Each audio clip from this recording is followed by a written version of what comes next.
ஆரம்பிச்சது. இவ்வளவாய் நடத்தின ஆண்டவர் செஞ்ச ஒரே ஒரு அற்புதம். நிறைய கதைகளை, ஸ்டோரிகளை உங்ககிட்ட சொல்லுவேன். என்னோட ஒரு ஸ்டோரி உங்ககிட்ட சொல்றேன் பாருங்க. அந்த நாட்களில் நாங்கள், என்னோட கணவர் இறந்து போயிட்டாங்க. மிகவும் கஷ்டமான ஒரு சூழ்நிலை. அப்போ என்ன பண்ணேன், என்கிட்ட 15 ரூபாய் இருக்குது.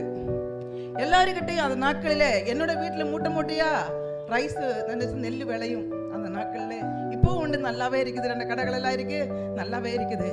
இயேசு கிறிஸ்துவை ஏற்றுக்கொண்டு கடந்து வந்தபடினாலே இவர் இறந்து போன நாட்களிலே பார்க்கும்போது சாப்பாட்டுக்கு ரொம்ப கஷ்டம்.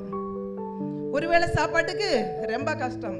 நான் கம்பாஷன் டீச்சராக இருந்தேன். அங்கே ஈவினிங் மட்டும்தான் அந்த வேலை.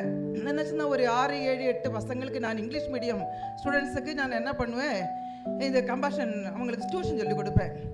500 ரூபா தான் சம்பளம், வீட்டு வாடகை 1500. ஹல்லேலூயா. பாருங்க, கர்த்தர் நேர்த்தியாய் நடத்தினாரு. அழைத்தவர் உண்மையுள்ளவர். அவரை கரம் பிடித்தால், அவரை உறுதியாய் பிடித்து கொண்டால் முடிவு வரைந்து நடத்துவாரு. இன்னைக்கு 59 வயசு வரைக்கும் கர்த்தர் ஒரு குறை இல்லாம நடத்தி வந்தாரு. இந்த 15 ரூபா வச்சுக்கிட்டு இந்த மாதிரி வெயிலுள்ள நாட்கள், பிள்ளைகளுக்கு லீவு, வெளியே ஒரு சின்ன கட்டில படுத்திருக்கிறேன். ஆண்டவரை என்ன செய்ய? இப்போ பசங்களுக்கு சாப்பாடு போறேன், காலையில சாப்பிடல. எனக்கு ஒரு காரியம் இருக்குது, ஊழியம் செய்துட்டு மற்றவங்க கிட்ட போய் எனக்கு கொடுங்கன்னு கேட்கக்கூடாது, கடன் கேட்கக்கூடாது. அப்படி ஒரு வைராக்கி எனக்கு அப்படி இருந்தது. என்னோட வளர்த்த ஊழியக்கார் அப்படிதான் எங்களை வளர்த்தாங்க. இப்போ நான் என்ன பண்ண, படுத்திருந்தேன். ஆண்டவரே இப்போ என்ன செய்ய? 15 ரூபாய் இருக்குது, என்ன பண்ணலாம்? ஆண்டவர் சொன்னார், போய் ஒலவை, போய் ஒலவை. நான் போய் அழகா ஆண்டவர் சொன்ன மாதிரி ஒலை வச்சுட்டேன். ஒலை வச்சுட்டு எனக்கு அந்த இந்த விசுவாசம் எல்லாம் அப்போ கிடையாது. அப்படியே ஸ்தோத்திரம் பண்ணிட்டு இருக்கிறேன். ஏலியாவே, சண்டே கிளாஸ் டீச்சராக இருந்த ஒரு நாட்கள்ல ஏலியாவை குறித்து நம்ம பிள்ளைகளுக்கு சொல்லி கொடுப்பாங்கல்ல. அப்போ ஏலியா தாத்தாவை போஷித்த ஆண்டவர் இன்னைக்கும் வல்லமையுள்ள தேவன்.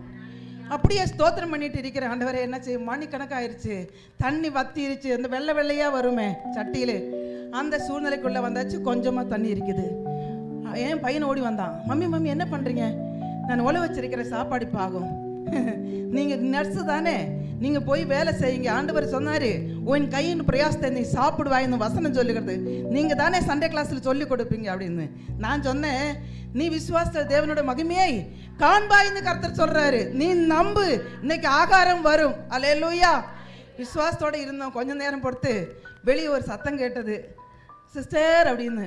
என்னோட மனசுல, ஆண்டவரை இப்போ டீ போட்டு கொடுக்கணும் கூட முடியாத சூழ்நிலை.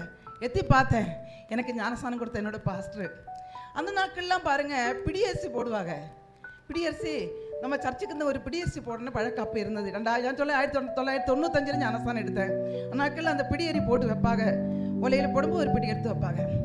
இந்த ஐயா வெளியே என்னமோ வச்சுட்டு உள்ளே வந்தார். ஸ்தோத்திரம் ஐயா அப்படின்னு சொல்லிட்டு உள்ளே இருந்தேன். இல்லைம்மா, நான் ஒரு இடத்துக்கு போக வந்தேன்.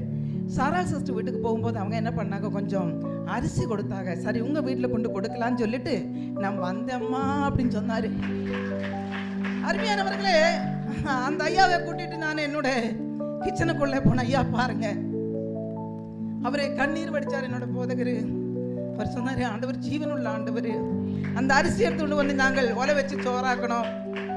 அருமையான ஐயா என்னோட பையன்கிட்ட காய்கறி வாங்கிட்டு சொல்லி நல்ல ஒரு சாம்பார் எல்லாம் வச்சுட்டு கைதட்டி பாட்டு பாடி தேவனோட நாமத்தை மையப்படுத்தி அந்த ஊழியக்காரன் கடந்து போனாங்க. ஹல்லேலூயா. நான் என்ன சொல்ல வந்தேன்னா, நீங்க அந்த ஆண்டவரை இறுக பிடிச்சு கொள்ளுங்க, யாரையும் நம்பாதுங்க, எல்லாமே கைவிடும். Praise the Lord.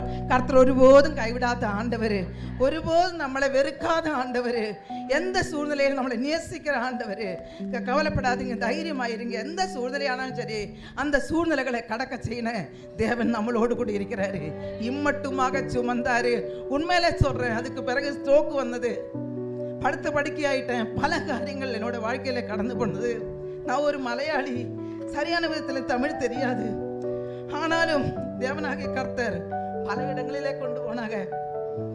ஆகாந்து தள்ளப்பட்ட கல்லு மூலக்கல் ஆக்கினாரு.